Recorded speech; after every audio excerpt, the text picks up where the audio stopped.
Hello, patrons. Thank you for joining us on this book club episode. Your support means so much to us.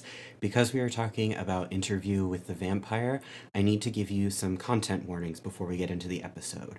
So, this episode might include mentions, brief passings, and talk about the following topics: racism, plantation era slavery, mention of slave and slave owner romance, ideas of internalized homophobia and transphobia, pedophilia, incest, age gaps and mechanisms of grooming, sexualization of a child's body, and themes of pedophilia again. I just really want to hammer those points in. If this episode is not for you, that is totally okay. Please take care of yourself. With that said, let's get into the episode.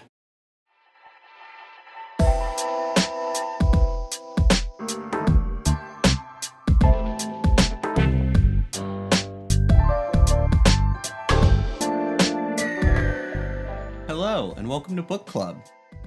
In author's note, don't listen, subsidiary. This is a fun little bonus episode that we wanted to do because we read Interview with the Vampire, and we didn't need to. So if we don't cash in on it, I don't know what the point was. It gave us knowledge. It did give us knowledge. It gave me a little bit of a complex. Yeah, I think I mentioned this in our episode. Okay, hold on. Hi. So we did this. Let me backtrack a little bit. If you're here, you're a patron subscriber. Thank you so much. That is so wonderful and so incredible, and I can't thank you enough.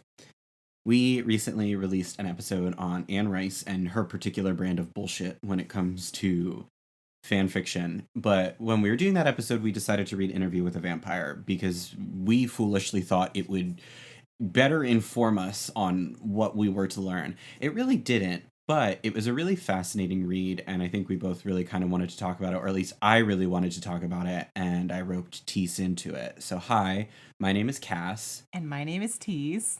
And Interview with the Vampire was released in 1976, right? So this was Anne Rice's debut novel, and one of the things I did learn was that, so she had written a short story that this was adapted from when she had been grieving the death of her young daughter at the time, which I do think informs a little bit of like what goes on with Claudia. Mm-hmm. Okay, that makes sense. I didn't know that.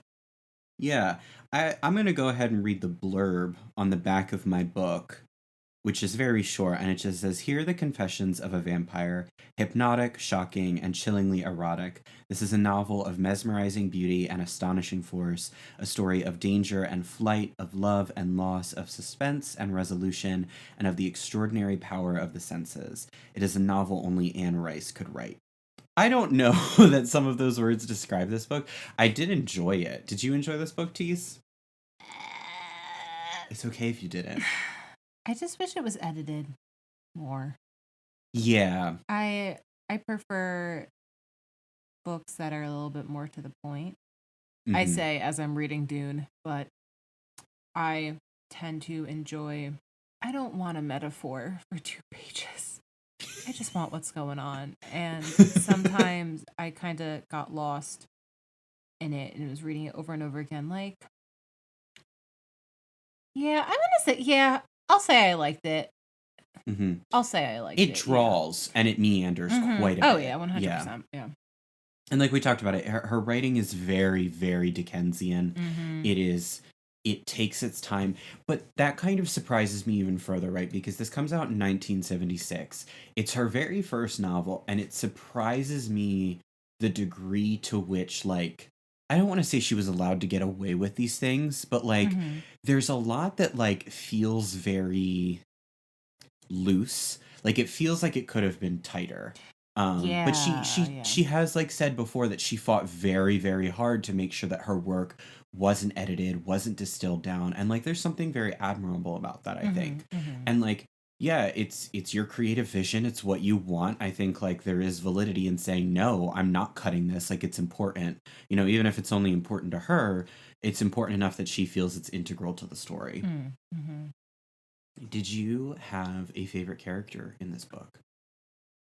Should we talk about the plot of this book? Yeah, probably. Should first. we? Yeah, for do you want to synopsize this book? So it is a vampire named Louis. He is approached by a man in a bar. My neighbor just turned on their light. I hope they don't see me in my sports bra right now. Please don't make eye contact with me. I am begging you. Anyway, Louis is approached by a man in a bar asking to interview him. And I guess this guy is like some journalist. Do we know what he is? Like he's a journalist? He's a journalist. He's a young journalist interviewing people. And he's instantly mystified by Louis. And Louis is like, he's played by... who's he played by in the movie? He's in Heathers. Christian Slater? Yeah, Christian Slater. Damn, pulled that one out of my ass. And Louis is interviewed by this kid, essentially, and he tells his whole life story. And the life story includes him living in New Orleans in the 1700s when he's a plantation owner, him being bitten and turned into a vampire by Lestat. Then eventually he almost kills a kid, and then Lestat turns the kid into a vampire, and her name's Claudia. And then it's about them living as a fucked up little evil vampire family. And then Claudia and Louis run away. And then it's about Claudia and Louis being still a fucked up little vampire family in Europe. And then Lestat shows up in France in this theater, kind of just like the same way that Matt Damon does in Interstellar. And then Claudia dies. And then Louis finds Lestat as a shriveled up little old man in New Orleans again later, after he travels all of Europe and Africa and Asia with his new vampire boyfriend Armand. But then the end of the book, they break up. And that's it. That's the story. Yeah, it's very much a it's a frustrating story, I think, because Louis is such an unsympathetic narrator in the facet that he never stops complaining. And he's very, very woe is me. King. He's very much he's very, I don't want to say tragic, because as a character he's not tragic, but as like a person he is tragic, in like that is just his core personality trait. And so like immediately, Lestat is again Anne Rice's comfort character. So Lestat is like leaps and bounds more fascinating, I think, as a character than Louis is. And Louis is just, he happens to be surrounded by vampires who are infinitely more fascinating as characters than he is. Yeah. And I think in part that's probably Anne Rice's intention, right? Is like, because the story then progresses and it's like, this is to introduce you to Lestat. This is not to get you attached to Louis, because God, I do not ever want to read another thing as told by Louis. He's really whiny. He's so whiny. I still feel bad for him, though. Whiny.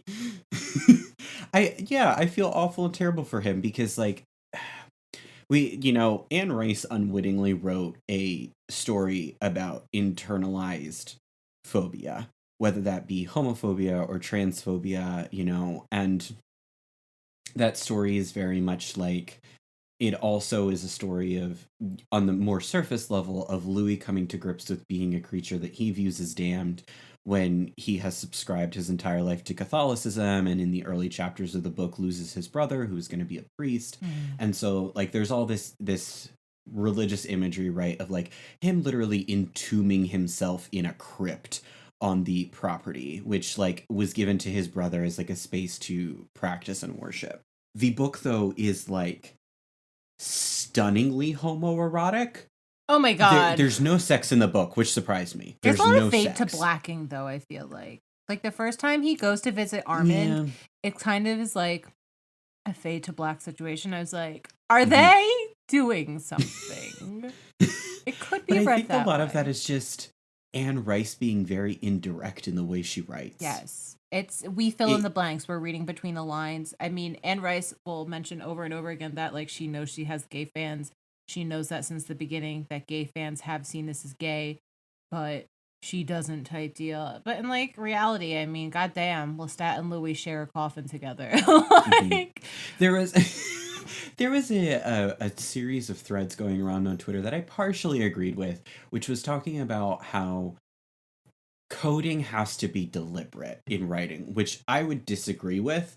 I understand the point that this person was making, that like for something to be queer coded, it has to be a deliberate choice, but like that is very much not the trend and not the pattern. Like the idea that subtext has to be purposefully written in, it's like that's not how that works. Like people accidentally write things all the time without ever realizing it, which is part of the reason why sensitivity readers are so important, because like you can just unwittingly write yourself into a corner where you've written something horrifically racist and have no fucking idea.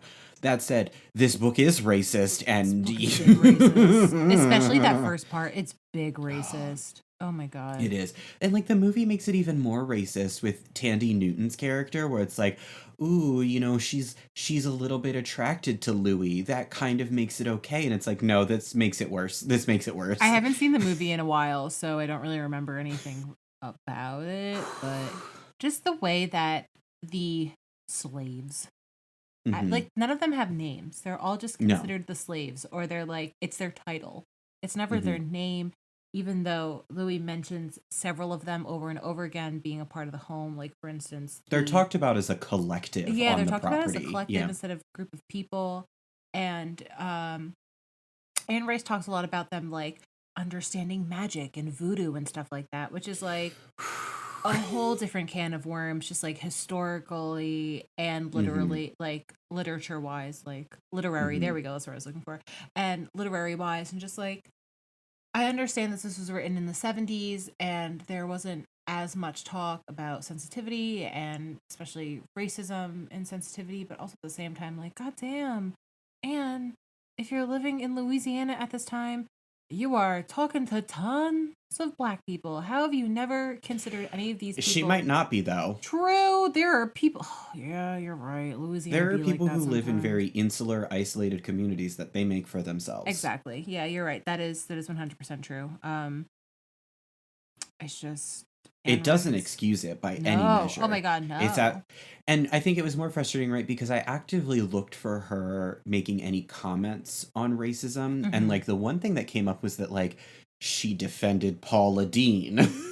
So that was a whole debacle like I didn't even get into, because like that is a whole other, like, we're not qualified to speak on that issue, really, and I don't think it's pertinent for a white person and a person who's white passing, not Black, to speak about that. Yeah, but exactly. It was I would just, not know. Yeah, it's gross, and it's like, okay, clearly there is a history of racism here, and it surprises me that nobody has held her to account for it, but my understanding is also that she is very, very picky about what interviews she will give, and it's something where it's like, she'll only do phone interviews or she'll only do written interviews. It's one or the other. I can't quite remember. Weird. But there's some layers of nastiness to all of it, and like that doesn't even go into like the movie, which, like, granted, I don't think she had very much creative control over, but like I don't know what the hell they did to Antonio Banderas. Oh my god, his skin looks so bad. Just covered in white cream paint the entire time. It's like, how dare you? And just like the way that Queen of the Damned is so even at the end when Louis talks about tombs and entombment, he talks specifically about the pyramids in Egypt, and it's once again people of Africa are used more as a prop because he wants to lay down in a tomb. And even with Queen of the Damned, I haven't seen it in a while, nor have I read the book, but Aaliyah is the Queen of the Damned, and in this book it's like the first ever vampire. She's monstrous, she's bloodthirsty to the point where like she steals her own lover's blood. They nearly destroyed the entire world in their greed for blood. It's a whole mess, you know? Yeah, and it's just a little sensitivity goes a long way, Anne. That's what I'll say. Yeah, well, and we're not, and none of us, neither one of us are perfect either. Like, chances are we've said something that we didn't even realize at the time, you know, and it takes time and reflection to realize these things, and unfortunately the burden of like, you just have to sit with your guilt. And I feel like Anne never really has sat with, like, nobody's ever kind of prompted it to her, be like, hey, like, you should have really considered what you wrote was not necessarily the best thing, you know? Well, because I think the thing, right, is like we never want to sit with a book and say like this is a one-to-one, especially a fiction book, this is a one-to-one reflection of everything the author believes, because you don't know how removed they are from their character. But I will say that like the actual reading and content of the book itself is definitely racist, because like at no point, again, the slaves don't get names. They are treated as a collective, and you brought it up in our episode, but like Lestat literally chooses the plantation, one, because he wants the opulence and wealth, but two, because there's a ready supply of human blood, of people he can kill, and like he literally states that like no one is going to miss them and no one is going to look for them. And there's no point where like Louis ever works to try and protect these people, really. No.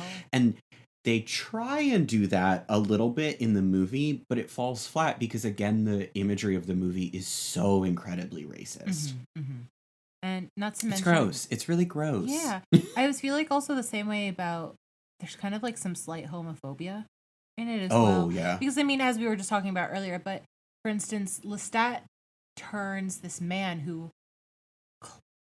I'm going to say he has the piano player. He has feelings for Lestat, 100%. The piano player and Lestat very much seem to be a couple. A thing. At some point. And you don't know to what degree, if Lestat is just like drinking his blood on the side, or if there's romance involved, if there's sex involved. Like, we don't know that. But it's very obvious that they have a very intimate relationship in some way.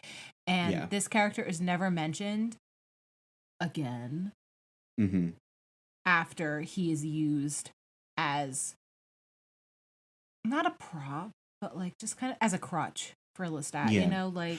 Well, and I think he's there too to serve the purpose, right, of showing how depraved Lestat can be in his selfishness. Yes, because like we'll save Claudia for a little bit, because Claudia is like Claudia is a very fascinating character, and everything around her is really interesting to me. But like the core of Lestat is how selfish and how covetous he is, and like the degrees to which he will go to keep what he wants with him. And so like there is a frustration in me as a reader that like there is an unwillingness to acknowledge this very like homoerotic, homo-romantic vibe that happens between him and Louis. Like you said, they sleep in a coffin together, and that's like a whole thing, and like we'll come back to the romantic connotations of that, but like, can I read the passage that is literally on page 18 of our copy of the book, where I was like, this is really gay? Yes, please. Now listen to me, Louis, he said, and he lay down beside me now on the steps, his movement so graceful and so personal that at once it made me think of a lover. I recoiled, but he put his arm around me and pulled me close to his chest. Never had I been this close to him before, and in the dim light I could see the magnificent radiance of his eye and the unnatural mask of his skin. As I tried to move, he pressed his right fingers against my lips and said, "Be still. I'm going to drain you now to the very threshold of death. And I want you to be quiet, so quiet that you can almost hear the flow of blood through your veins, so quiet that you can hear the flow of that same blood through mine. It is your consciousness, your will, which must keep you alive." I wanted to struggle, but he pressed so hard with his fingers that he held my entire prone body in check, and as soon as I stopped my abortive attempt at rebellion, he sank his teeth into my neck. If you didn't know that the narrator was a man... Yeah. And like, literally... 2 paragraphs later, he goes, "Listen, keep your eyes wide," Lestat whispered to me, his lips moving against my neck. I remember the movement of his lips raised the hair all over my body, sent a shock of sensation through my body that was not unlike the pleasure of passion.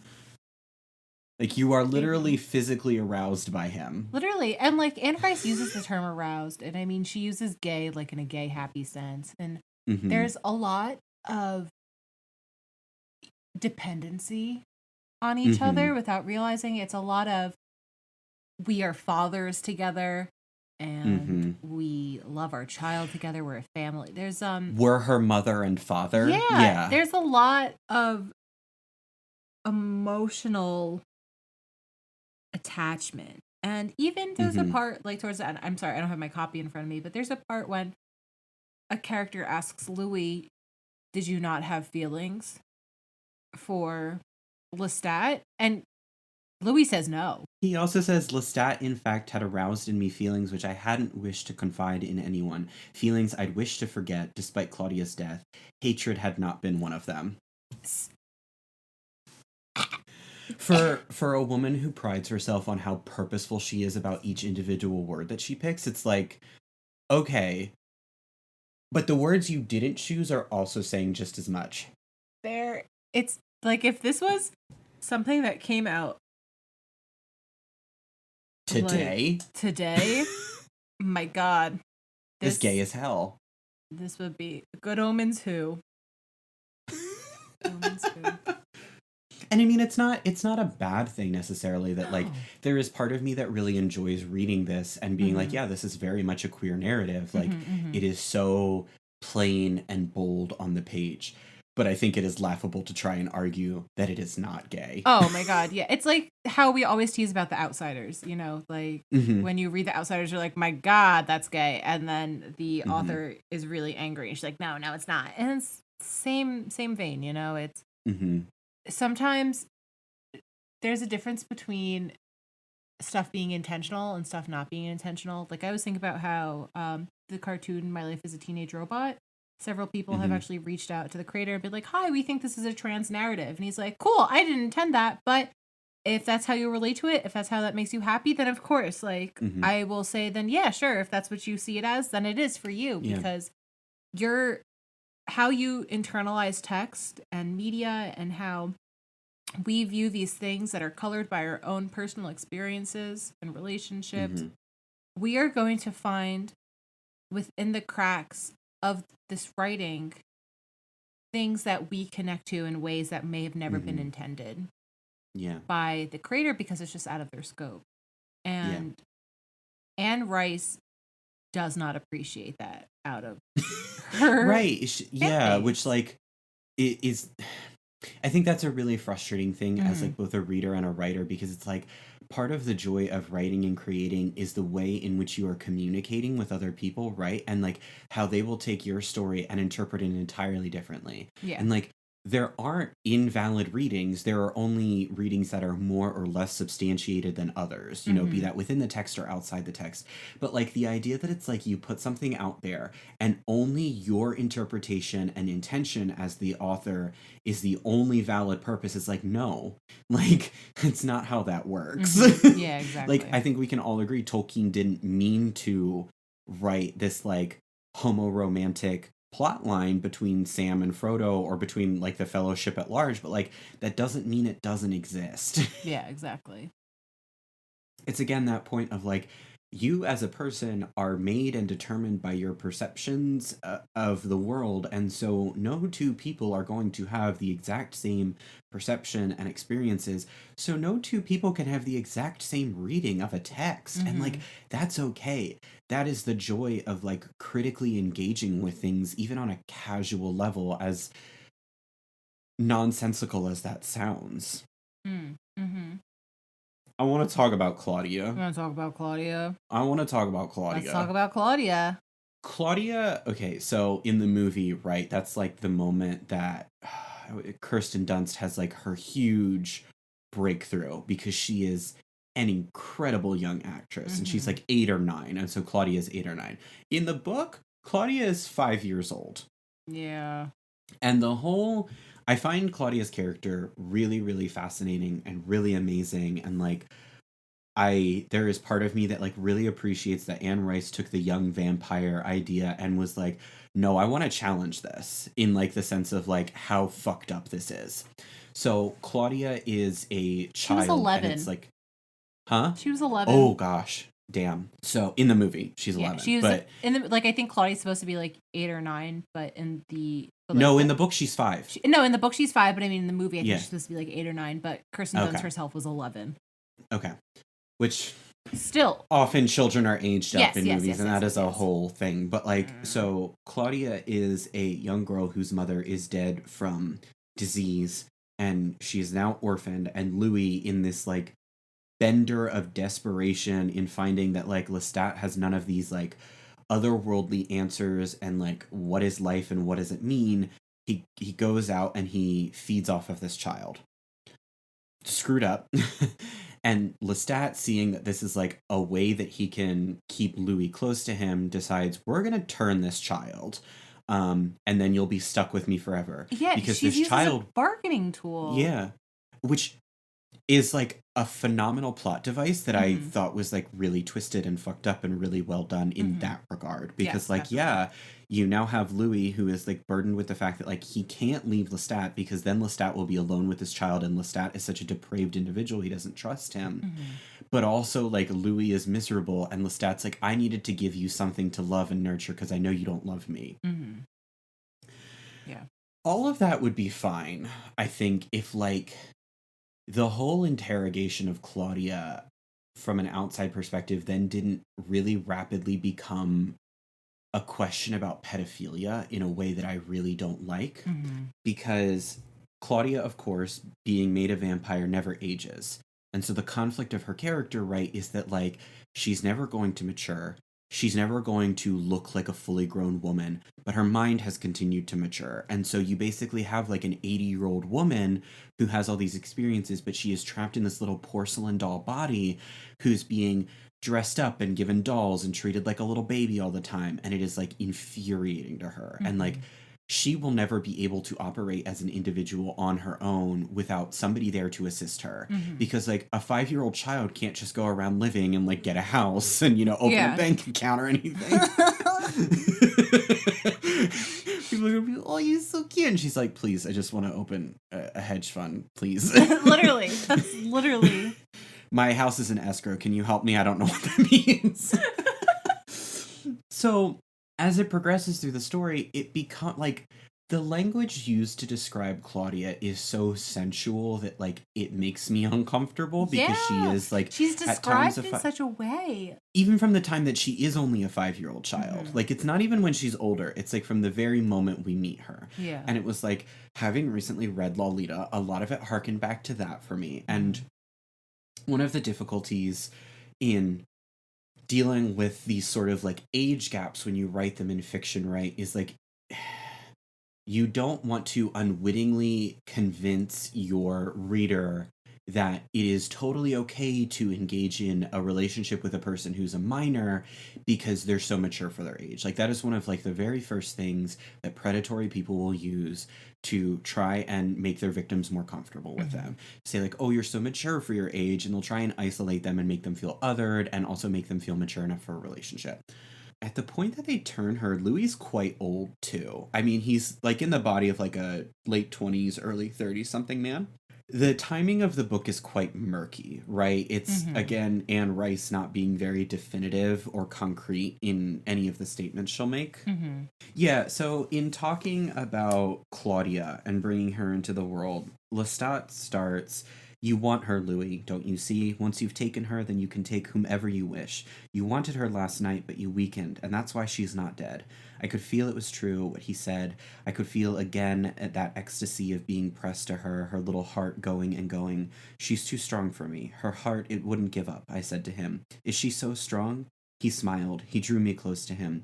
Take her, Louis. I know you want her. And I did. I drew close to the bed now and just watched her. Her chest barely moved with her breath, and one small hand was tangled in her long gold hair. I couldn't bear it looking at her, wanting her not to die and wanting her. And the more I looked at her, the more I could taste her skin, feel my arms sliding under her back and pulling her up to me, feeling her soft neck. Soft. Soft. That's what she was, so soft. I tried to tell myself it was best for her to die. What was to become of her? But these were lying thoughts. I wanted her, and so I took her in my arms and held her, her burning cheek on mine, her hair falling down over my wrists and brushing my eyelids, the sweet perfume of a child strong and pulsing in spite of sickness and death. She moaned now, stirred in her sleep, and that was more than I could bear. I'd kill her before I'd let her wake and know it. I went into her throat and just heard Lestat saying to me strangely, just a little tear. It's just a little throat, and I obeyed him. The persistent language of I want her feels so deliberate to me because like that is so often something that is like used in romantic writing of like I want you as like the end all be all euphemism of like I want to have sex with you, I want to be with you sexually. Not to mention later on the book, people refer to Claudia as Louis' paramour. which Mm-hmm. also feels really gross to me in the same ways, because it's like a paramour is kind He of refers to her as a lover. yeah, it's insinuated that they have this deep and passionate relationship, and that their love is like a different kind of love. And Mm-hmm. there's a lot of language used that the same way a romance novel would between two couples, Mm-hmm. like a couple that's supposed to fall in love with each other. Yeah.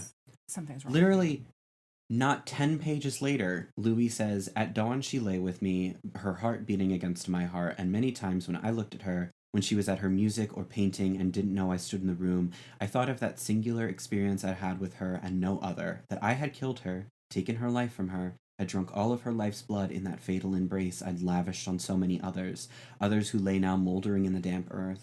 But she lived. She lived to put her arms around my neck and press her tiny cupid's bow to my lips and put her gleaming eye to my eye until our lashes touched, and laughing, we wheeled about the room as if to the wildest waltz, father and daughter, lover and lover." No! Father and daughter should No! not be lover. Like, absolutely not. And, like, it's never... Nobody interrogates that relationship. I'm saying interrogate a lot, but nobody interrogates that relationship outside of them to be like, don't you think this is a little bit inappropriate? Like, they acknowledge it's a crime to make a child into a vampire. It's like a joke that gets riffed on in What We Do in the Shadows in like the most hysterical fucking way. The baby in the Bronx. The baby in the Bronx. But like, no one's examining like the more putrid nature of it, right? Where it's like, we don't actually know that her brain has developed. Sure, she's capable of speech, but like, is she capable of consent? And like, even more so, isn't it worrying that you're in love with someone who is quite literally in body a 5-year-old? But like, that then brings up questions of like ableism and stuff like that, you know, when we like dig really hard into that, and like, you know, the capacity to consent when like, you know, maybe you are a little person, or, you know, you just... The fucking bullshit on Twitter where people are like, they're child coded because they're under 4 feet tall. And it's like, no. But like, Claudia is quite literally an immortal child and like is constantly framed as being this lover and paramour. And I don't like that. And she's the one who attempts to kill Lestat. And she's tried as an adult. Yes. So it's like, you love to see a girl boss winning. They hate to see a girl boss winning. And Claudia, in all other facets, is treated like an adult by the vampires. Except when she is hunting, she pretends to be a child. And she utilizes that. And it's like, well, is that just a part of the set of tools that she was given? Or is that a morality question that people are always willing to help a child more than they would an adult? Like, there's just... The way Claudia is used as a plot device and a world building tool really puts into question how vampire society functions. Because I'm going to assume there are other child vampires. I have not read any... That law had to come about from somewhere. You know? Yeah, like...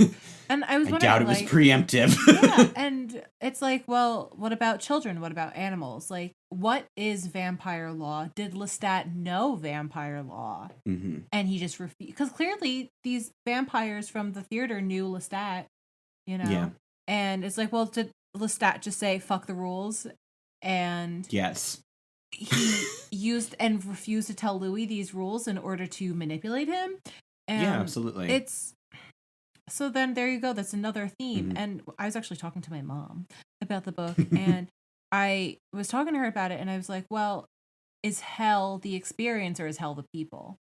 Yeah. And I think that's a really big theme for all these characters. Like, Louis feeling like he's damned is definitely the experience for him. For Claudia, it's the experience of being trapped in a child's body. For Lestat, it is knowing that he will never be given what he truly desires. And these relationships that they all have with each other, does it just make it worse or does it make it better? And I think Anne Rice had a lot going on for her that worked for this, but also sometimes I feel like her editor had to have a talk to her, and she just didn't have that talk. There's the thing that like really, I have so many dog ears in this book, but There's another aspect to the whole Claudia thing that was really frustrating to me because it was like the innocence of children was repeatedly used as like a covetous and sensual thing throughout the book. And so like in particular, there's a scene at the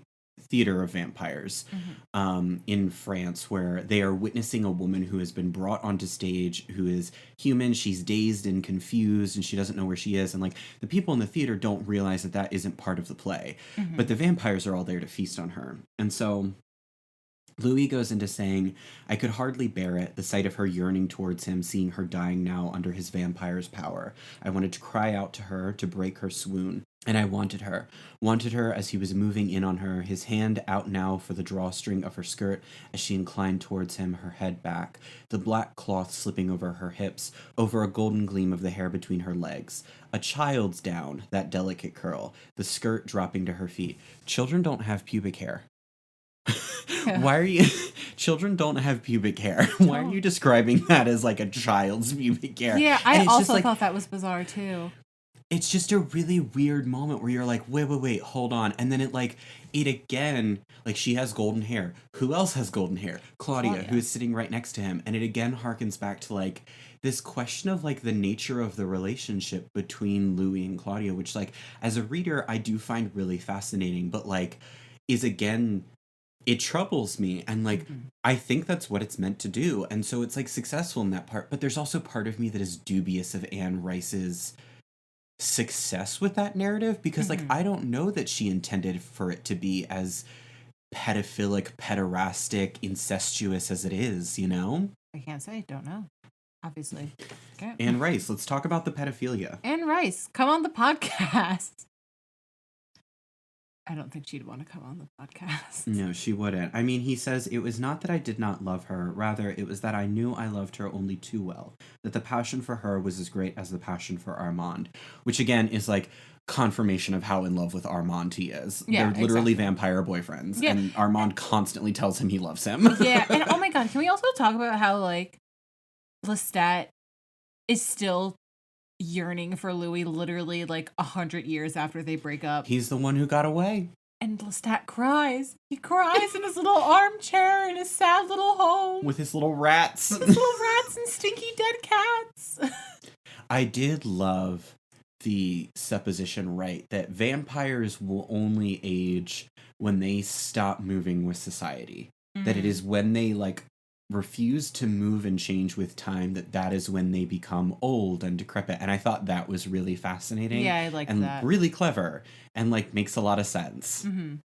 She can't be your daughter and your lover, Louis. It's fucked up. That's fucked up.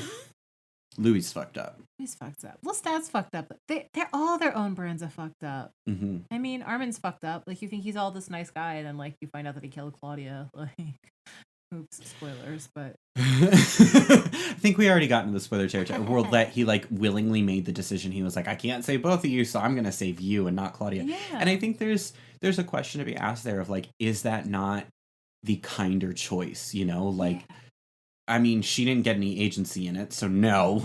Also, but all of the women are treated so poorly in this. Yeah, we've been no. Yeah, true. Like it's like, even the woman who was turned to essentially be Claudia's stand-in mother, like, prop, Babette, prop, Louis' sister, prop. Like, they're all just... Babette was so much of a lampshade that they didn't even put her in the movie. Poor Miss Babette. Unfortunately. Babette had the right idea. She was like, fuck you, Louis. Yeah. No. Ghost-ass bitch living in my house. Like, get out. I mean, well, Cass, would you recommend this book to people? You know, I would say if you are looking for a book with a richer, more florid writing style, because I think it's good to get like a balance. Like if you want to read to like get a balance of like different writers, I would say it's worth checking out. Okay. It is a slog though. It is. We both thought we're like, oh, we could read this in 3 days. No. I thought I could pump it out in a day. It took me, I think, like a week. Because it's so dense. I was reading like 20 pages in an hour. Like, it was rough. Yeah. It's a lot. And like, I have like this pulpy paperback copy that like, you know, if I hold my thumb on the page too long, the ink smears. Yeah, I bought my copy at a thrift store, at a used bookstore, so same shit. The ending sucks. Oh my god, she doesn't know how to end a book. The whole like final portion of like Louis traveling with Armand and then traveling without Armand, I'm like, okay, can we get to the end? Like, it overstays its welcome big time. And then Lestat has a new boy toy, which I think is really funny. Yeah, good for him. A new boy toy, he like can't stand him. I know. She just wants Louis back. Anne Rice looks nothing like what I pictured. No.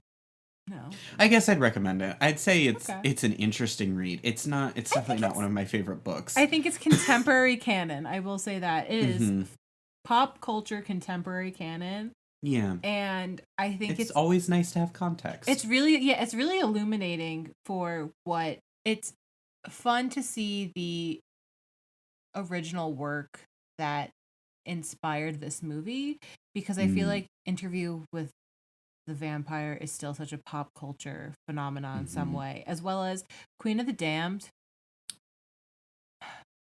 They did not deserve Aaliyah. They did not deserve her. It did not, and so many gay awakenings happened with that movie that it's worth the read, I think.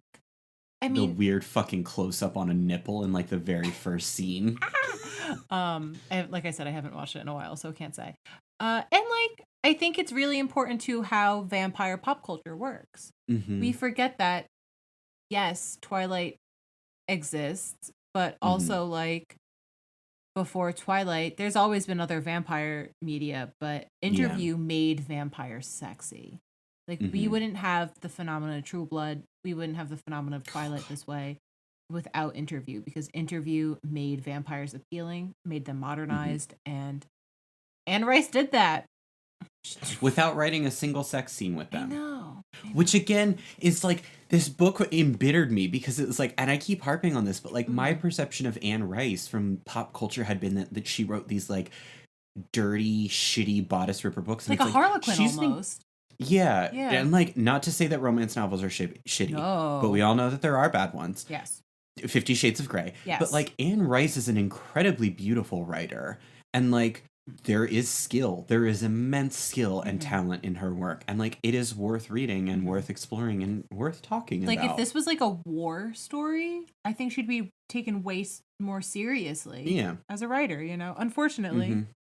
But because... Or if this had been written under a male pseudonym. Like, we can be as honest as that, even. Yeah, definitely. Boo. Any final points? Any last things you want to say? Lestat or Louis? Who we rolling with? Oh, motherfucker. You were going to ask me this question. I think I gotta... I know that Lestat becomes a rock star later on. Which colors my perception of how much I would hate him. More so than I do already. I also kind of hate Louis. I'm going to pick Louis. Sometimes I like... You know what? He's a sad little meow meow. That's what he is. But I think he could at least handle me calling him a sad little meow. Yeah, no, I think if I said anything bad about Lestat, he would kill me on sight. Louis is a sad little meow meow. Louis, you suck. And he's like, I know. But Lestat, you're like, can you wash your dishes when you put them in the sink? And it's like, you're dead. You're not waking up tomorrow. No. Not in a coffin, not for anything. No. Lestat. Speaking of which, Tom Cruise was the perfect casting choice. Oh my god, yeah. The only other person I think that could vaguely work for him would be like Charlie Sheen, maybe, like in that time period. Oh my god. Charlie Sheen would be good for Lestat at that time period. Charlie Sheen would be a very good Lestat. Thank you. For the unhinged factor. Yep. Yeah. And he was cuter when he was younger. Sort of. Oh, who's the guy who plays Dennis? He would make a good Lestat. Dennis, like, from It's Dennis Always It's Always Sunny. And yeah. Fuck, what's his name? He can also be very unhinged. Yeah. Oh my god, what's his name? Shit, I know what it is. It's, God. Anyway, watch What We Do in the Shadows. Glenn Howerton. There we go. Okay. Yeah. All right. Thank you so much for joining us. I hope this was enjoyable. Maybe we'll do this again in the future. I mean, we got to for Dune Where's My Spice when that day comes. Fuck yeah, let's go. I'm very excited for Dune Where's My Spice. We should just read stuff together as a family and do a book club whenever we feel like it. That would be. The next book I'm reading is I'm Thinking of Ending Things. I'm reading that. Oh. Yeah, I never finished it. I started reading it after we finished Ready Player One, and I was like, I'm gonna finally read I'm Thinking of Ending Things, and I got about halfway through it. So it's sitting on my bookshelf, and it's one of my few books that I want to like bang out now that I finished Interview. So that Ghost Wall, which is I still have about or 600 pages to finish in the current book I'm reading before I get to it. But cheers. I still have like half of Dune left, so it's fine. I am a habitual never like starter but never finisher book reader, unfortunately. So. I've noticed. Yeah, it'll get done eventually. The 3 books in my backpack, they'll get read eventually. And sometimes I just go through a kick. So I'm probably gonna go through a kick right now. So I'm probably gonna finish a bunch of things. But yeah, fun. Thanks for listening, thank everyone. Thank you so much. Yeah, thank you. I hope this was as fun for you guys as it was for us. And shoot, if you guys if you do like book club, we'd love to hear feedback about book club. If you want to have Dune, Where's My Spice? If you want to hear us read something in particular, there are tons of books. Oh, if you would rather this become the more regular thing as opposed to show and tell, we could always consider if we do hit the goal of show and tell to be bi-weekly, maybe we could do show and tell as and one a book club each month. A book club, yeah, something like that. Yeah.